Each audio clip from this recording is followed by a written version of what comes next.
बिस्मिल्लाहिर्रहमानिर्रहीम। अज़ीज़ तलबा तालिबात, आज थ्योरी ऑफ ऑटोमेटा का 12th लेक्चर स्टार्ट करेंगे।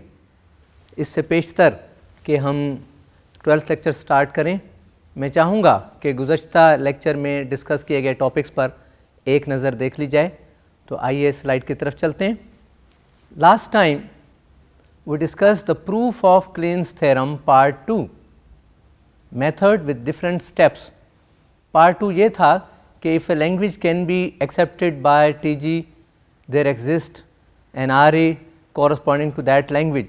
इसके डिफरेंट स्टेप्स इन जनरल हमने लास्ट टाइम डिस्कस किए और बाद में इन पर्टिकुलर कुछ टीजीज़ की एग्जांपल्स ली और उनके कॉरस्पॉन्डिंग आरएस डिटर्मिन किए और कोशिश की गई कि उन तमाम स्टेप्स जो आपको बताए गए थे उनकी पॉसिबिलिटीज़ को सामने रखते हुए हमने उसको डिस्कस किया।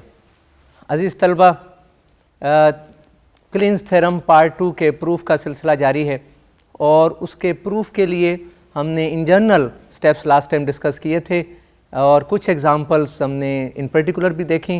तो मैं ये चाहूँगा कि इन एग्जांपल्स को का सिलसिला जारी रहे और इसका कंसेप्ट बिल्ड करने के लिए मज़ीद एग्जांपल्स आज देख सकें। तो इसके लिए आइए स्लाइड पर चलते हैं। आप देख रहे हैं एग्जांपल में कि consider the following TG. Now this TG consists of 4 states 1, 2, 3, 4. 1 भी इनिशियल है और 2 भी इनिशियल स्टेट है, where states 3 and 4 are supposed to be final states. तो अब यहाँ इनिशियल स्टेट्स भी 2 हैं, एक से ज़्यादा, और फाइनल स्टेट्स भी एक से ज़्यादा हैं और हमारा टारगेट ये है कि इनिशियल स्टेट भी सिंगल हो और फाइनल स्टेट भी सिंगल हो। तो इसके लिए हमने इनको सिंगल बनाने के लिए नेक्स्ट स्टेप देखते हैं। आप नेक्स्ट स्टेप में देख रहे हैं कि we introduced an initial state and a final state and the status of state 1 and 2 which were previously initial states have been dropped. उनके स्टेटस को हमने ख़त्म कर दिया और ये नॉन इनिशियल हो गई, फाइनल भी नहीं है। स्टेट 3 और 4 के फाइनल स्टेटस भी ड्रॉप कर दिए गए जैसे कि मेथड में बताया गया था और नई इनिशियल स्टेट को स्टेट 1 और 2 से ट्रांजिशंस नल स्ट्रिंग के ज़रिए मिला दिया गया, जबकि स्टेट्स 3 और 4 को फाइनल स्टेट से नल ट्रांजिशन के ज़रिए मिला दिया गया। अज़ीज़ तलबा, हमने अभी इनिशियल स्टेट्स और फाइनल स्टेट्स को सिंगल में कन्वर्ट किया जो हमारा शुरू से टारगेट रहा और उसके लिए वही मेथड कि हमने नई इनिशियल और नई फाइनल स्टेट इंट्रोड्यूस कराई और उनको नल ट्रांजिशन से मिला दिया गया। और चूंकि हमारा टारगेट GTG बनाना है जिसमें एक इनिशियल स्टेट हो और एक फाइनल स्टेट हो और एक ही ट्रांजिशन इनिशियल से फाइनल की तरफ जा रही हो, और चूंकि GTG में ट्रांजिशंस के लेबल रेगुलर एक्सप्रेशंस होती हैं, वही रेगुलर एक्सप्रेशन बाद में उस TG की रेगुलर एक्सप्रेशन तस्वुर हो सकेंगी। तो इस टारगेट को हासिल करने के लिए आइए मज़ीद स्टेप्स देखने के लिए स्लाइड्स पर चलते हैं। नेक्स्ट स्टेप में आप देख रहे हैं कि 2 ट्रांजिशन 1 से 3 की तरफ जा रही थी और 2 ट्रांजिशन 2 से 4 की तरफ जा रही थी प्रीवियसली। उनको सिंगल करने के लिए we have introduced just single one from 1 to 3 and a single transition from 2 to 4। And you know, whenever we reduce 2 transition to single, their corresponding regular expression are to be sum up। उनको सम कर देते, उनके जगह plus लगा देते हैं। तो यही चीज़ आप इस स्टेप में देख रहे हैं कि 1 से 3 के लिए जो 2 ट्रांजिशन थी उनको हमने एक से कन्वर्ट कर दिया, एक में कन्वर्ट किया और कॉरस्पॉन्डिंग रेगुलर एक्सप्रेशन के दरमियान प्लस इंसर्ट कर दिया। और इसी तरह से 2, 4 की तरफ जो ट्रांजिशन जा रही है उनमें दोनों कॉरस्पॉन्डिंग जो रेगुलर एक्सप्रेशंस थी ट्रांजिशंस की उनको लिख दिया गया और दरमियान में प्लस कर दिया गया। Now to eliminate states 1, 2, 3 and 4, the above TG can be reduced to the following TG। अजीज़ तलबा, मैंने स्टेट 1, 3, 2, 4 की बात की चूँकि यही वो स्टेट्स हैं जो इनिशियल से फाइनल की तरफ मिलाने के लिए नज़र आ रही हैं और हमारा टारगेट एक सिंगल ट्रांजिशन लेना है। तो पहला स्टेप यही हम करना चाह रहे हैं कि 1 और 3 को एलिमिनेट कर दिया जाए और साथ ही लोअर पार्ट में जो 2 और 4 है इनको एलिमिनेट कर दिया जाए। इसको एलिमिनेट करने के बाद जो डायग्राम आ रही है वो देखने के लिए आइए दोबारा स्लाइड की तरफ चलते हैं।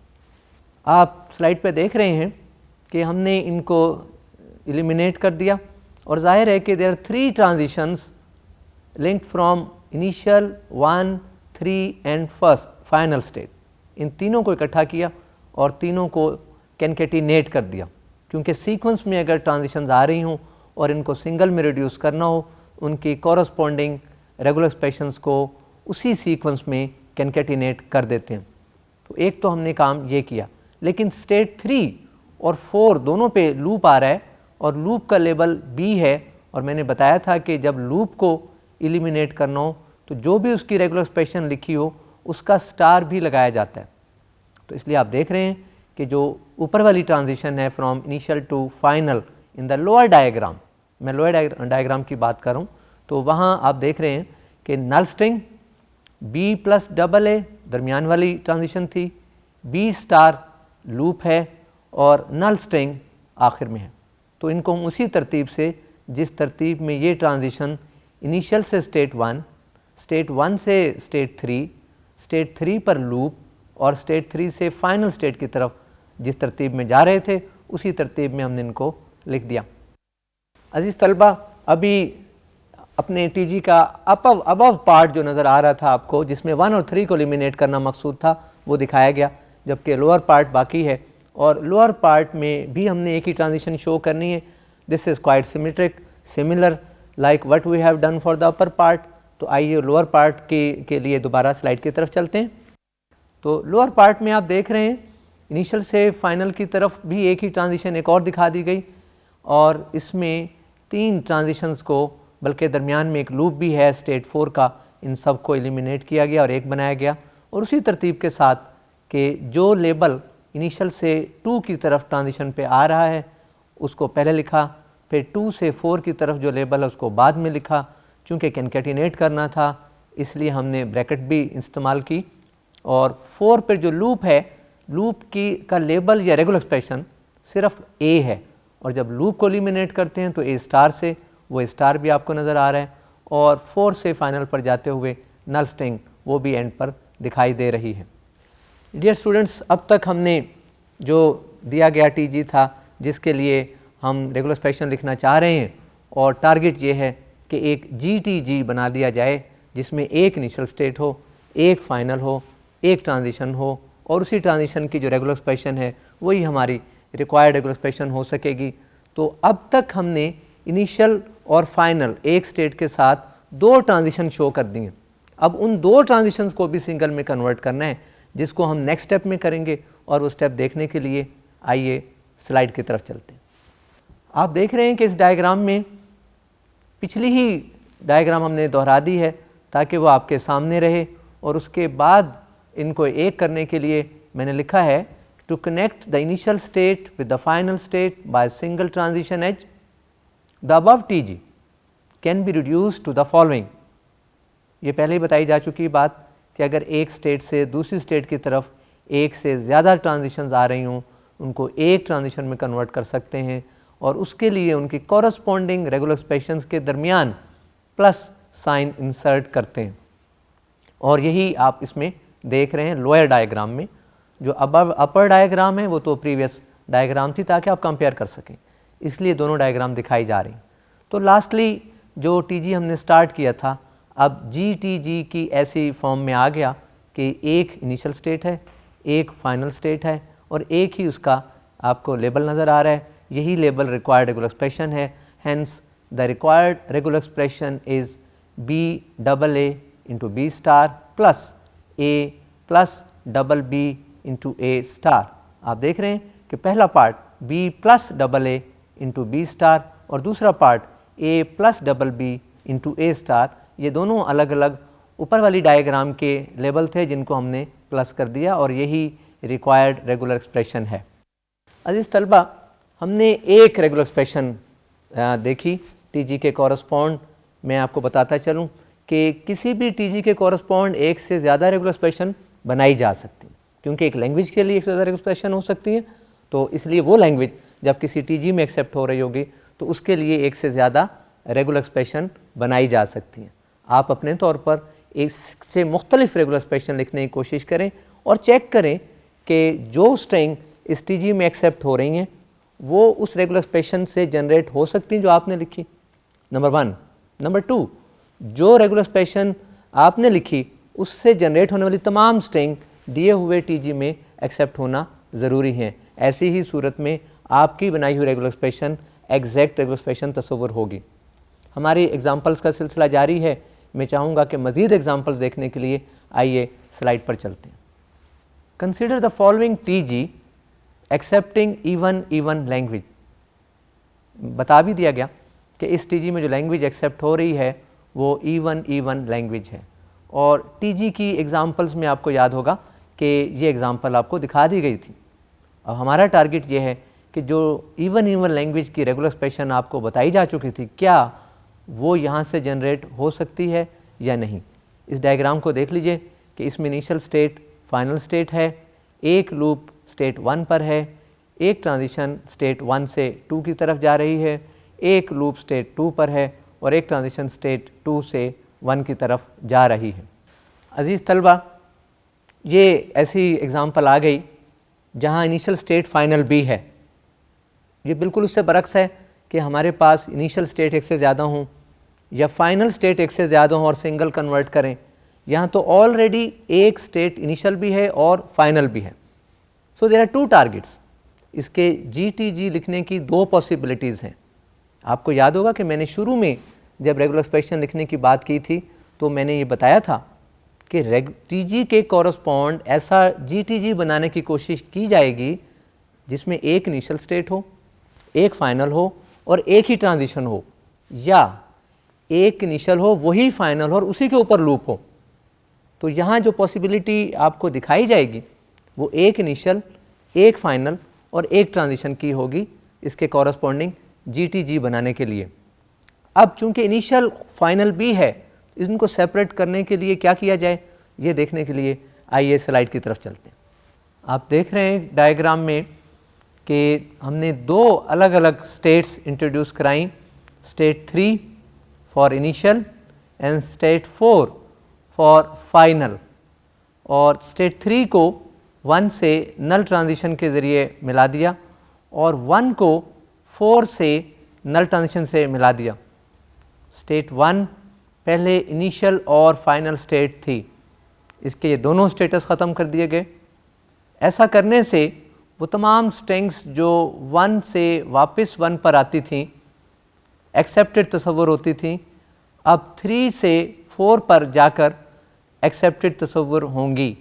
और फ़र्क इतना रहेगा कि उन तमाम स्ट्रिंग से जो पहली सूरत में एक्सेप्ट हो रही थीं उनके शुरू में भी नल स्ट्रिंग आ सकेगा और बाद में भी एक नल स्ट्रिंग आ सकेगी। आप देख रहे हैं कि अगर किसी भी स्ट्रिंग से शुरू में हम नल स्ट्रिंग लगा दें और उसके आखिर में भी नल स्ट्रिंग लगा दें तो स्ट्रिंग में फ़र्क नहीं पड़ता, स्ट्रिंग रिमेन अनचेंज। तो ऐसा करने से हमने इस टीजी में एक्सेप्ट होने वाली लैंग्वेज को बिलोंग करने वाली तमाम स्ट्रिंग्स के शुरू में नल स्ट्रिंग और बाद में नल स्ट्रिंग का इजाफा किया है और ऐसा करने से फ़र्क नहीं पड़ता। इसलिए ये टीजी वही लैंग्वेज एक्सेप्ट करेगा जो गिवन टीजी था और इस तरह से हमारा टारगेट कि एक इनिशियल और एक फाइनल सेपरेट हो सके वो भी अचीव हो गया। अब मज़ीद स्टेप्स देखने के लिए आइए स्लाइड की तरफ चलते हैं। उसके बाद आप देख रहे हैं कि हमें स्टेट 2 को एलिमिनेट करना है। स्टेट 2 अगर एलिमिनेट हो जाए तो स्टेट 2 बेसिकली 1 से 2 और 2 से 1 के लिए दरमियान में काम कर रही है। तो एक तरह का एक सर्किट हम देख रहे हैं 1 और 2 के दरमियान है। हमें 2 को एलिमिनेट करना है ताकि 1 से दोबारा हम 4 पर आ सकें और इस तरह से सर्किट को एलिमिनेट करने के लिए हमें आप देख रहे हैं कि 3 पाथ थे 1 से 2 के लिए और 2 पर एक लूप था और 2 से 1 की तरफ वापस एक पाथ आपको नज़र आ रहा है। और अकॉर्डिंग टू रूल्स हम चूंकि स्टेट 2 को बाईपास करना चाह रहे हैं इसलिए इन तीनों ट्रांजिशंस को कैनकेटिनेट करना है, इनके लेबल्स को कैनकेटिनेट करना है और इसी सीक्वेंस में कैनकेटिनेट करना है। तो इस कैनकेटिनेशन को हम नेक्स्ट डायग्राम में देखते हैं। आप इस डायग्राम में देख रहे हैं कि स्टेट 1 पर एक लूप लगा दिया गया। बेसिकली एक लूप पहले ही एग्जिस्ट कर रहा था, वो आपको दिखाई दे रहा है double A plus double B, और स्टेट 2 को एलिमिनेट करते हुए चूंकि ये 1 से 1 पर वापस आएगा पाथ, तो इसको लूप की शक्ल देनी थी, और उसी सीक्वेंस में 1 से 2 और 2 का लूप और 2 से वापस 1, उन्हीं लेबल्स को हमने सीक्वेंस में लिख दिया। लेकिन याद रहे कि जो 2 पर लूप था उसकी regular expression double A plus double B थी, लेकिन चूंकि लूप को एलिमिनेट किया जा रहा है इसलिए इस पूरे पर स्टार भी दिखा दिया गया, और चूंकि पूरे पर स्टार दिखाना था इसलिए हमने दोनों साइड्स पर ब्रैकेट्स भी यूज़ की, और इस तरह से ये पूरी regular expression A B plus B A into double A plus double B star into A B plus B A उस सर्किट की रेगुलर एक्सप्रेशन बन गई, जो अब लूप की शक्ल इख्तियार कर चुकी है। तो अब तक हमने एक स्टेट 2 को एलिमिनेट किया, स्टेट 1 के लिए हमने 3 और 4 इंट्रोड्यूस करा दी, और अभी हमारा सिलसिला बाकी है। अज़ीज़ तलबा, जो जैसे कि बताया था कि हमारा टारगेट एक इनिशियल और एक फ़ाइनल स्टेट लेना है, दोनों के दरमियान एक ट्रांजिशन बनानी है, और उसी का लेबल चूँकि GTG की शक्ल में हम देना चाह रहे हैं, वही रिक्वायर्ड रेगुलर एक्सप्रेशन हो सकेगी। तो ये सिलसिला जारी है, और अभी तक कंप्लीट हम इस टारगेट को अचीव नहीं कर पाए, तो मैं चाहूँगा मज़ीद डिस्कशन के लिए आइए स्लाइड की तरफ चलते हैं। अब यहाँ हमारा टारगेट ये रहेगा कि स्टेट 1 को एलिमिनेट कर दिया जाए। So to have single loop at state 1, the above TG may be reduce to the following.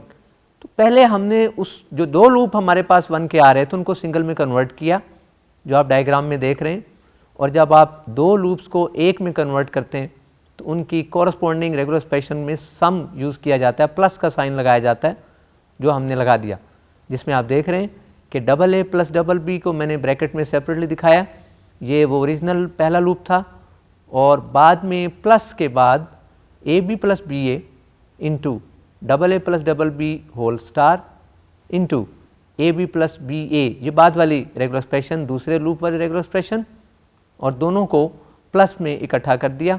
तो इस तरह से ये एक लूप बन गया। हमारा टारगेट अब नेक्स्ट ये है कि 1 को बाईपास किया जाए, क्योंकि 3 से 4 पर पहुंचने के लिए हम 1 को यूज़ कर रहे हैं। So to eliminate state 1, the above TG may be reduced to the following. तो यहाँ आप देख रहे हैं कि 3 से 1 के लिए नल ट्रांजिशन थी, वो नल लिख दी गई।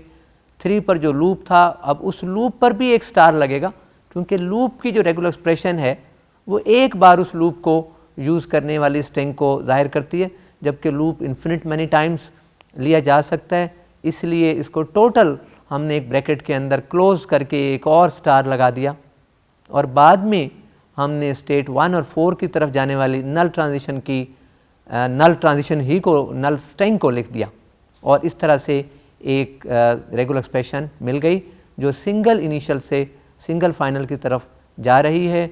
इसका लेबल एक रेगुलर एक्सप्रेशन है, तो इस एतबार से हमने एक GTG बना लिया। Hence the required regular expression is double A plus double B plus A B plus B A into double A plus double B whole star into A B plus B A whole star. यहाँ आप देख रहे हैं कि दोनों sides के नल transition को हमने ख़त्म कर दिया, क्योंकि फ़र्क नहीं पड़ सकता, दरमियान में सारी नॉन एम्प्टी स्ट्रिंग जनरेट हो रही हैं, तो इन दोनों नल स्ट्रिंग्स को एलिमिनेट किया जा सकता है। So this is the required regular expression. Dear students, हमने इवन लैंग्वेज के TG के लिए रेगुलर एक्सप्रेशन जनरेट की, उन्हीं स्टेप्स को फॉलो किया जो आपको बताए गए थे, और हमने एक ऐसा GTG बना लिया जिसमें एक इनिशियल स्टेट और एक फाइनल और एक ही ट्रांजिशन थी।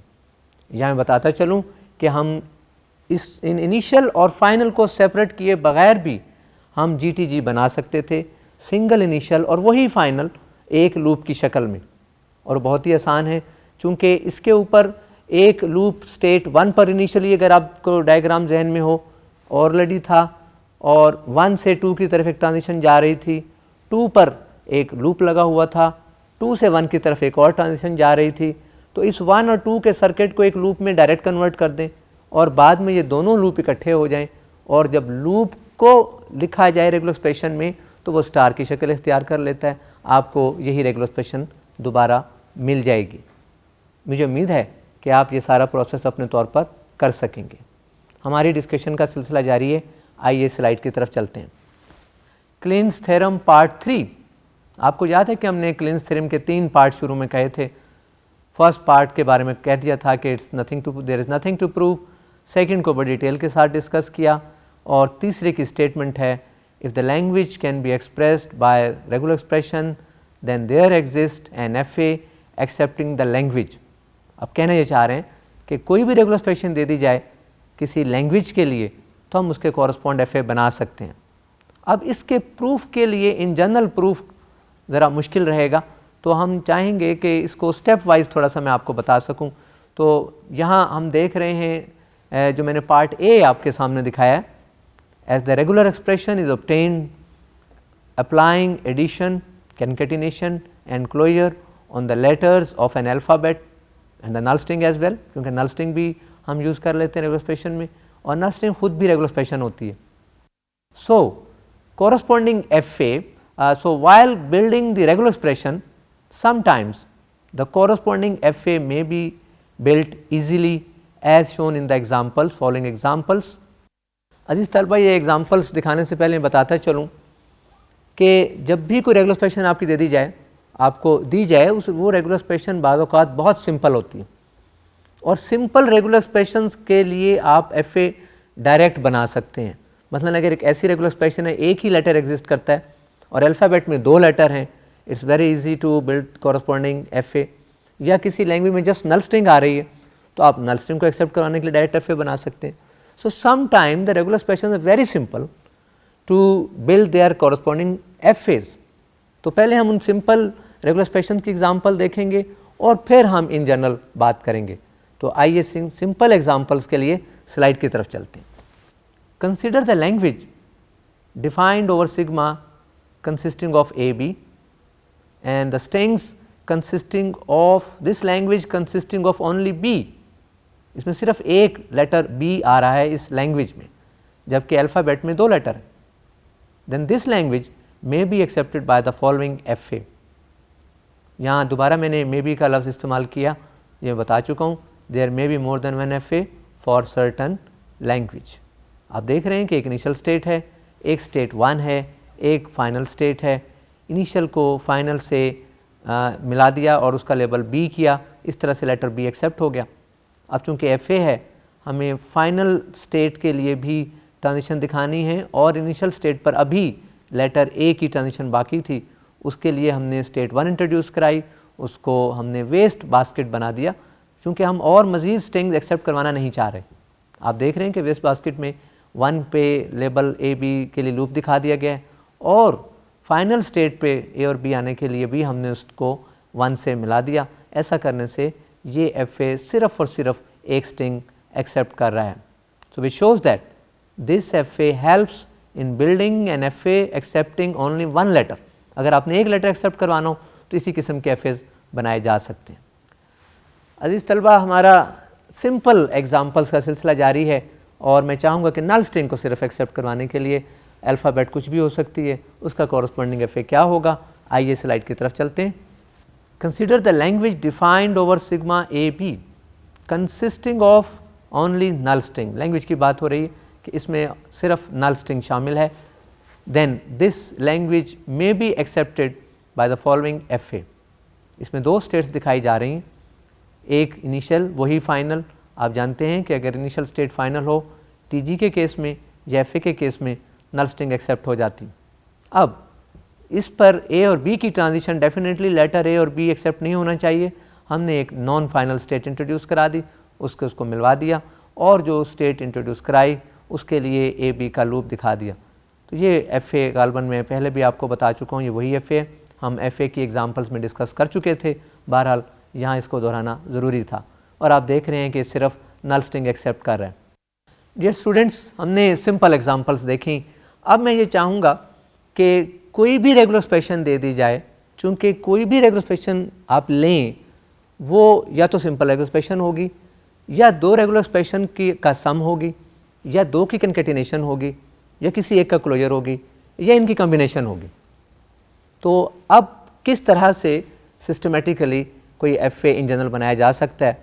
क्या कोई ऐसा फार्मूला, कोई मेथड एग्जिस्ट करता है कि हम उस रेगुलर एक्सप्रेशन के पार्ट्स कर लें, सिंपल पार्ट्स में उनको डिकम्पोज कर लें और सिंपल पार्ट्स के लिए FA बना लें और उसके बाद कंकैटिनेशन के लिए FA बना लें, उनके यूनियन के लिए FA या सम के लिए FA बना लें या क्लोजर के लिए FA बना लें? तो इसका जवाब हाँ में है। आइए इस डिस्कशन को देखने के लिए स्लाइड पर चलते हैं। क्लिंस थ्योरम पार्ट 3 कंटिन्यूड है, हमारा सिलसिला जारी है और मैं लिख रहा हूँ कि as if R1 and R2 are regular expressions then their sum concatenation and closure of one of these, ज़ाहिर दोनों क्लोजर तो नहीं होगा, आर ऑल्सो रेगुलर एक्सप्रेशंस। ये बात हम पहले भी कर चुके हैं, यहाँ दोहराने का मकसद वही जो मैंने आपको अभी बताया। So an FA can be built for any regular expression if the methods can be developed for building the FAs corresponding to the sum, concatenation and closure of regular expressions along with their FAs। ये कहा जा रहा है कि अगर आपको regular expressions के correspond FAs दे दिए जाएं तो आप रेगुलर एक्सप्रेशन के सम के लिए FA बनाने का कोई मेथड डेवलप कर लें, रेगुलर एक्सप्रेशन कंकैटिनेशन के कॉरस्पॉन्ड FA बनाने का मेथड डेवलप कर लें, रेगुलर एक्सप्रेशन के क्लोजर के लिए FA बनाने का अगर मेथड डेवलप कर लें तो फिर किसी भी रेगुलर एक्सप्रेशन के लिए FA बनाया जा सकता है। These 3 methods are explained in the following discussions। Method 1, union of 2 FAs।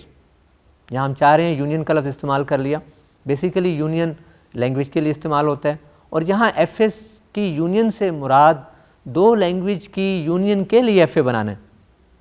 So using the FAs corresponding to R1 and R2, an FA can be built corresponding to R1 plus R2।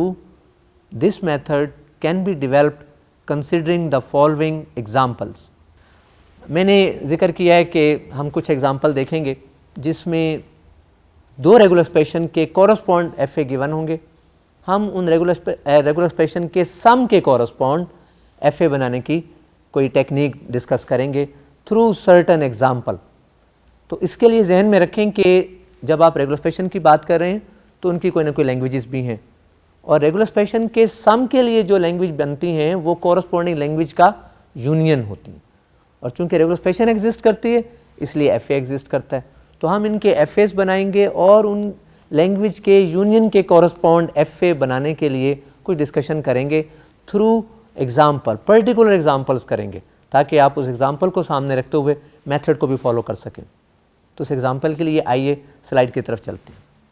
Late R1 equal to A plus B star B defines the language L1 and the FA1B दिखाया जा रहा है आपको FA diagram में, and R2B equal to A plus B whole star AA into A plus B whole star defines the language L2 and FA2B वो नीचे दिखाया जा रहा है।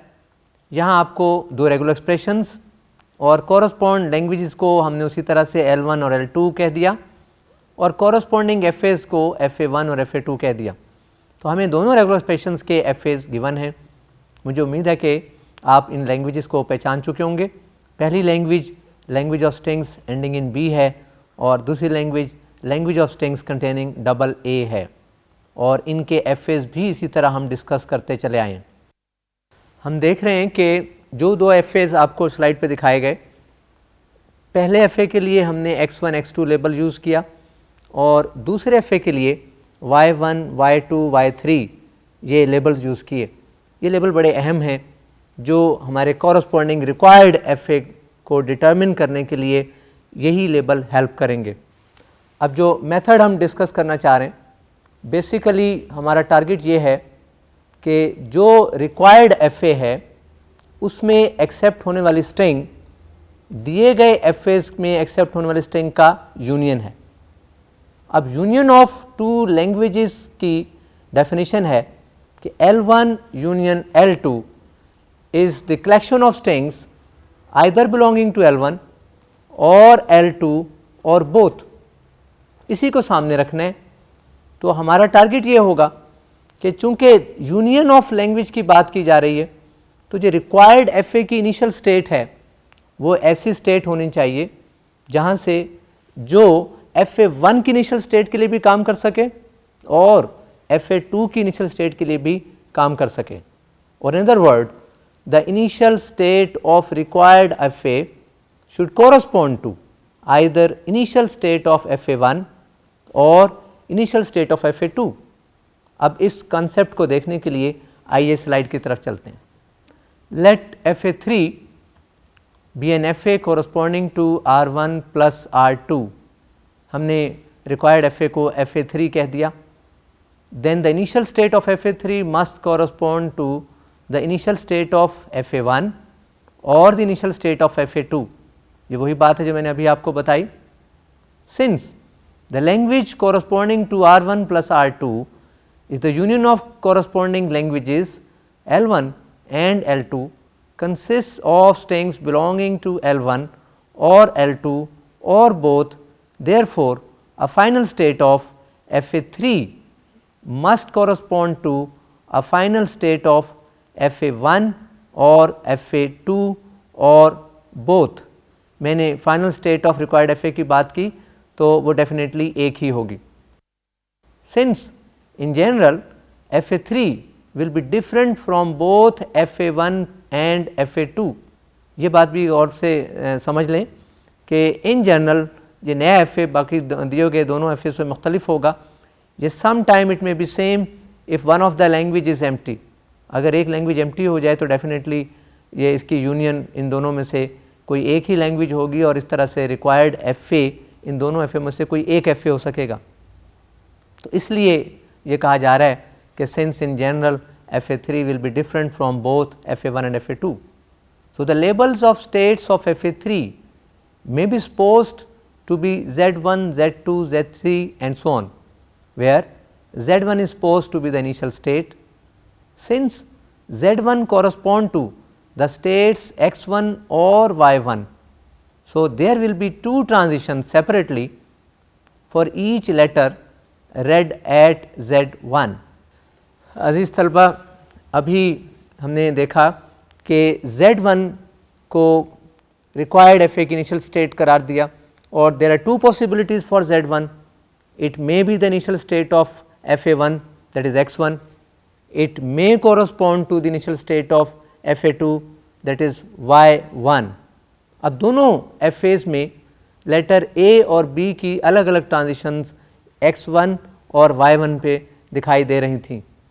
अब यहाँ Z1 पे A के लिए दो पॉसिबिलिटीज़ आएंगी और B के लिए दो पॉसिबिलिटीज़ आएंगी। A की दो पॉसिबिलिटीज़ में से एक X1 के लिए, दूसरी Y1 के लिए। इसी तरह से Z1 पर जब हम Y1 की बात करते हैं और X1 की बात करते हैं तो वहाँ भी अलग अलग हमारे पास B की दो ट्रांजिशंस आएंगी। इसको देखते हुए चूँकि गिवन FAs को यूज़ करना है और हमने इनिशियल स्टेट को स्टार्ट करके A और B की ट्रांजिशन डिटर्मिन करनी है, तो इसके लिए आइए स्लाइड की तरफ चलते हैं। दिस प्रोसेस में be expressed in the following transition table for all possible states of FA3। यहाँ आप देख रहे हैं कि उन दोनों डायग्राम्स को दोबारा बना दिया गया ताकि ये तय किया जा सके कि इनिशियल स्टेट जिसको हमने X1 Y1 की पॉसिबिलिटीज़ दी थी और X1 Y1 को सामने रखते हुए A और B की अलग अलग ट्रांजिशंस इन FAs को देखते हुए ये डिटर्मिन करनी है। तो जैसे कि ट्रांजिशन टेबल बनाया जाता है, यहाँ सिर्फ एक कॉलम के लिए एक स्टेट की ट्रांजिशंस आपको दिखाई जा रही हैं और वो Z1 के लिए।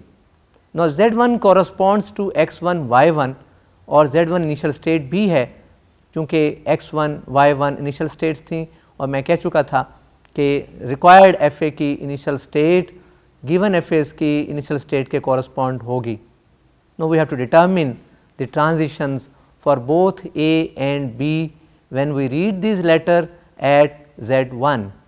Since Z1 contains two possibilities X1 and Y1, so we have to determine both possibilities for A। A के लिए अलग अलग हम X1 और Y1 की ट्रांजिशन देखेंगे और X1 Y1 के A की ट्रांजिशन हम डायग्राम से देख रहे हैं। FA1 में if we read A at x1 will be still x1, तो उसके लिए एक पॉसिबिलिटी x1 आ गई। और इसी तरह FA2 में if you read A at y1 will be moving towards y2, तो इन दो स्टेट्स के लिए A लेटर रीड करने की दो नई स्टेट्स आईं जो तरतीबवार x1 और y2 हो सकें, यानी x1 के लिए x1 और y1 के लिए y2। अब ये नया कम्बिनेशन डिफरेंट है x1 y1 से, तो इस नए कम्बिनेशन को z1 नहीं कह सकते। तो अपनी आसानी के लिए हमने एक और नई स्टेट का नाम दे दिया, चूँकि ज़ाहिर है FA बनाना चाह रहे हैं, इनिशियल स्टेट पर A रीड करना है। There are two possibilities, either will be staying there, will be moving towards some other state. So we have seen here that x1 y2 is not similar to x1 y1, is not exactly equal to x1 y1, so it cannot be supposed to be z1, तो इसका नाम हमने z2 रख दिया। यहाँ मैं बताता चलूँ कि जो पहला कॉलम था उसमें हमने z1 को पहले कहा, और बाद में जो आप तीन लाइनें देख रहे हैं कॉन्ग्रेंट का निशान है, ये कॉरस्पॉन्डिंग का निशान है कि z1 corresponds to x1 y1, जबकि बाद में कॉलम A के लिए जो हमने लिखा है कॉम्बिनेशन वो x1 y2 पहले लिखा है, और ये कॉन्ग्रेंस का निशान जो तीन लाइनों वाला है इसको बाद में लिखा है। और जाहिर है चूँकि x1 y2 x1 y1 से डिफरेंट है, इस पॉसिबिलिटी को z1 तस्वुर नहीं किया जा सकता। तो डेफिनेटली z1 से मुख्तलिफ अगर कोई स्टेट आ सकती तो उसको हम आसानी के साथ z2 कह सकते हैं, और इसलिए हमने इसको z2 लिख दिया। Now the next target is where to go if we read B at z1। मैं ये चाहूँगा कि अगर आपको A की समझ आ चुकी है कि A के लिए ट्रांजिशन कैसे हमने कैलकुलेट की, तो आप B के लिए भी ऑन द सेम लाइन कर सकते हैं। बहरहाल मैं आपके लिए बता रहा हूँ कि when we read B at z1 we have to include two possibilities as if we read B at either x1 or at y1। अब x1 FA1 में एग्जिस्ट करता है, y1 FA2 में एग्जिस्ट करता है, दोनों के लिए separately if we read B at x1 we are to move to x2। आप डायग्राम में देख रहे हैं तो x1 की ट्रांजिशन B के लिए x2 आ गई, और y1 की ट्रांजिशन आप देख रहे हैं when we read B at y1 will be still there, तो y1 की ट्रांजिशन y1 ही होगी। तो इस तरह से इस तरतीब में जो कॉम्बिनेशन बना x1 y1 पे B रीड करने का, वो x2 y1 आ गया जो x1 y1 से भी मुख्तलिफ है, x1 y2 से भी मुख्तलिफ है। तो डेफिनेटली इसका लेबल चूँकि z में ही रखेंगे, हम z से एक्सप्रेस कर रहे थे इसको, so this can neither be z1 nor z2, that is should be different from both z1 and z2, and the suggested label is z3, तो हम इसको z3 कह सकेंगे। तो इस कॉम्बिनेशन को भी हमने पहले लिखा, बाद में कॉन्ग्रेंस का या कॉरस्पॉन्डेंस का मैंने निशान डाला है और उसके बाद z3 लिख दिया। ये रो को जो हमने अभी डिफ़ाइन की है ट्रांजिशन टेबल की फॉर z1 रीडिंग A और B एट z1, हमें दो मूवमेंट मिली, दोनों मुख्तलिफ मिल गई कि z1 पर अगर A आए तो z2 की तरफ मूव करना है, z1 पर अगर B आए तो z3 की तरफ मूव करना है। इसको अच्छी तरह समझ लेने के बाद अब जाहिर है कि हमने दो नई स्टेट्स इंट्रोड्यूस करा दी, हमें इन दोनों स्टेट्स के लिए अलग-अलग ट्रांजिशन शो करना ज़रूरी है। अज़ीज़ तलबा, ये बड़ा अहम मरहला था और मैं चाहूँगा कि इसको अच्छी तरह ज़हन-नशीन कर लें कि जो नया FA है उसकी इनिशियल स्टेट का तयन करने के बाद उस पर लेटर वाइज ट्रांजिशन का डिसीजन करना ज़रूरी है, और वो डिसीजन गिवन FAs को सामने रख कर ही किया जाएगा। और हमने ऐसे ही किया कि z1 which corresponds to x1 और y1, इन दोनों ही पॉसिबिलिटीज़ को बारी बारी A और B के लिए हमने सामने रखा, और FAs को देखते हुए जो कम्बिनेशन मिले वही हमने A और B के लिए लिख दिए। और चूँकि ये कम्बिनेशन z1 से डिफरेंट थे, इसलिए इन नई स्टेट्स का नाम z2 और z3 हो गया। तो अब तक जो हम स्टेट्स इंट्रोड्यूस करा चुके z1 के बाद वो z2 और z3 थी। Z1 की दोनों ट्रांजिशन कंप्लीट हो चुकी हैं A और B के लिए, लेकिन चूंकि ये FA है और FA में हर स्टेट और हर लेटर के लिए ट्रांजिशन का शो करना ज़रूरी है, तो अब Z2 और Z3 के लिए A और B की ट्रांजिशंस को उसी तरह कैलकुलेट करेंगे जिस तरह Z1 के लिए A और B की ट्रांजिशन कैलकुलेट की, और इनके लिए FA1 और FA2 को इस्तेमाल करना पड़ेगा। तो यहाँ मैंने आपको दोनों FAs को एक ही डायग्राम में दिखाकर एक रो को जनरेट करना दिखा दिया। अब बाकी ट्रांजिशंस प्रोसेस वाइज आती चली जाएंगी और उनको देखने के लिए आइए स्लाइड की तरफ चलते हैं। इस ट्रांजिशन का जो बाकी पार्ट है आप इसमें देख रहे हैं स्लाइड में, old state, new states after reading either A और B। Z1 के लिए हम पहले ही देख चुके हैं, मेथड में आपको बता चुका हूँ, उन दोनों डायग्राम्स को अपने जहन में रखिए। अब Z2 which corresponds to X1 Y2, इसके लिए A और B की अलग अलग ट्रांजिशन डिटर्मिन करनी है। आप देख रहे हैं टेबल में कि A के लिए जो कम्बिनेशन आई वो X1 Y3 है, यानी if you read A at X1 will be at X1, if you read A at Y2 will be moving towards Y3। तो इस सीक्वेंस में जो कम्बिनेशन मिला वो X1 Y3 था। अब डेफिनेटली ये पहली अब तक इंट्रोड्यूस की गई स्टेट से मुख्तलिफ है, इसलिए इसको हमने Z4 से एक्सप्रेस कर दिया। सिमिलरली हमें B की ट्रांजिशन भी कैलकुलेट करना है Z2 के लिए।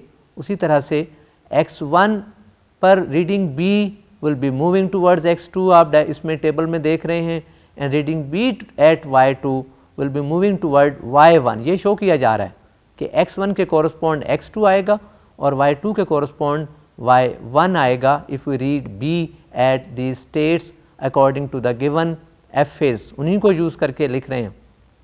अब X2 Y1 ये वही स्टेट, वही कम्बिनेशन है जिसको हम Z3 कह चुके थे, इसलिए हमने इसको कॉरस्पॉन्ड किया Z3 से।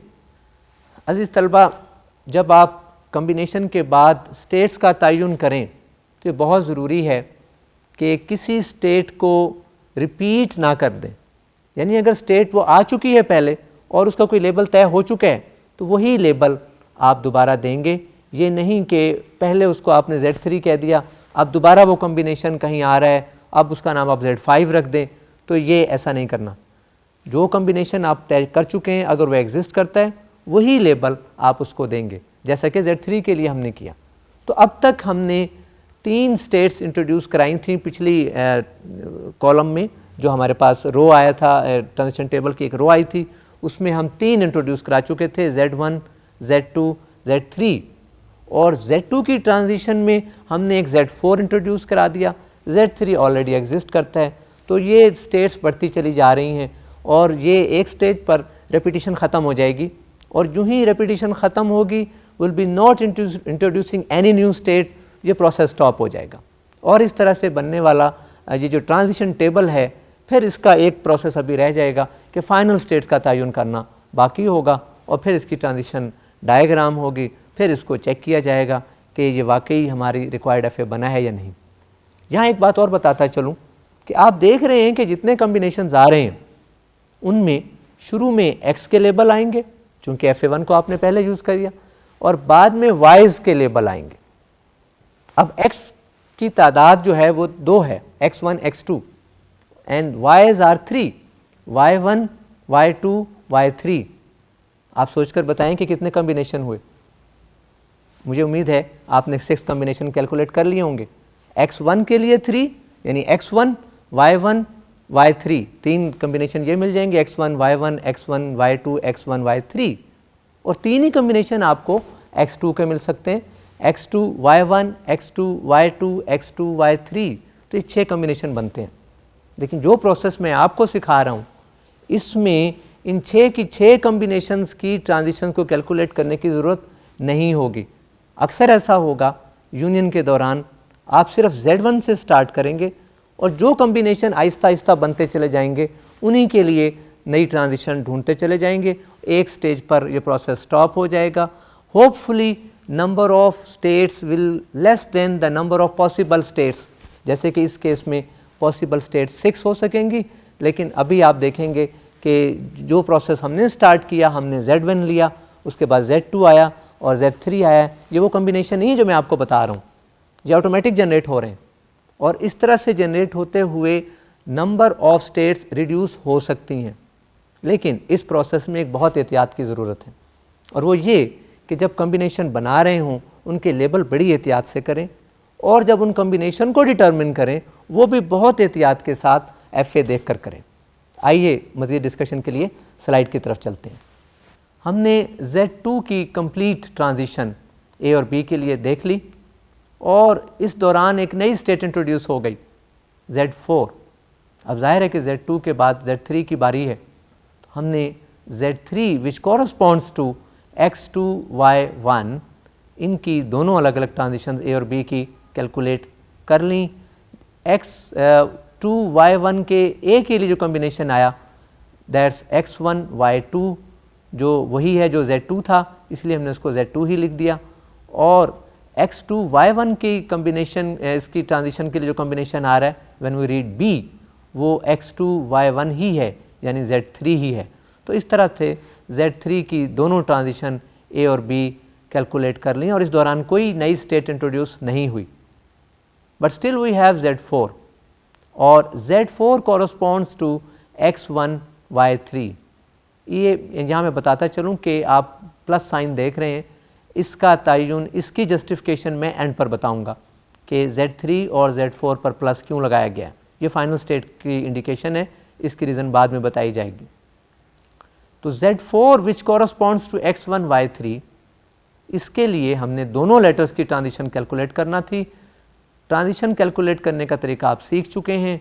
जो कॉम्बिनेशन आपको A के लिए मिला वो X1 Y3 आप यहाँ देख रहे हैं और X1 Y3 is no more different from Z4, हमने इसको Z4 कह दिया। और इसी तरह से B के लिए इस कॉम्बिनेशन की जो ट्रांजिशन कॉम्बिनेशन आ रहा है वो X2 Y3 है।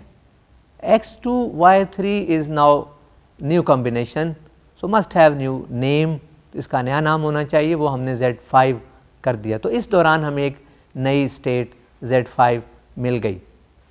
हम डिफरेंट स्टेट्स का सिलसिला इंट्रोड्यूस करने का जारी किए हुए हैं। मेथड बड़ा आसान है। हमने Z1 से स्टार्ट किया जो X1 Y1 के कॉरस्पॉन्ड था।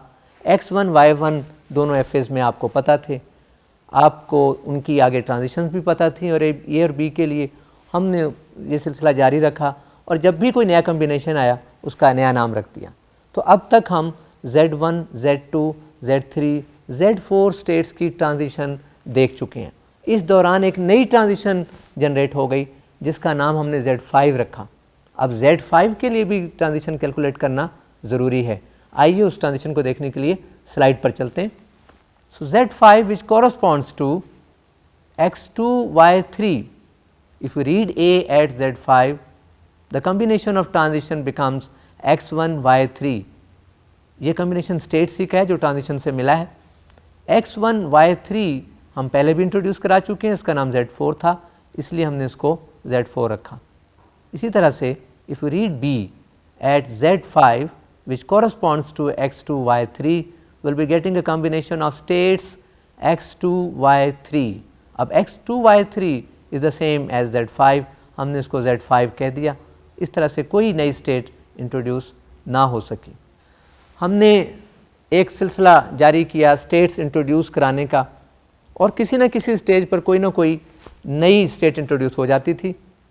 इस दफ़ा हमने देखा Z5 की ट्रांजिशंस कैलकुलेट करने के दौरान कोई नई स्टेट इंट्रोड्यूस ना हो सकी, इसलिए हमारा ये प्रोसेस यहाँ स्टॉप हो गया।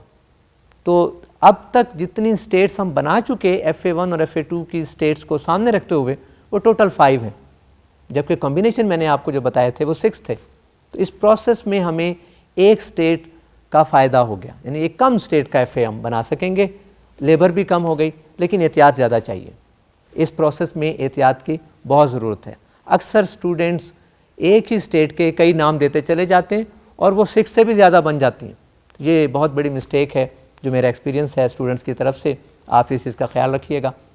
तो एक मेथड तो ये है, लेकिन अभी भी ये ट्रांजिशन टेबल कंप्लीट नहीं हुआ, क्योंकि हमें ट्रांजिशंस की इनिशियल स्टेटस को तो हम बता चुके शुरू में, वो Z1 था।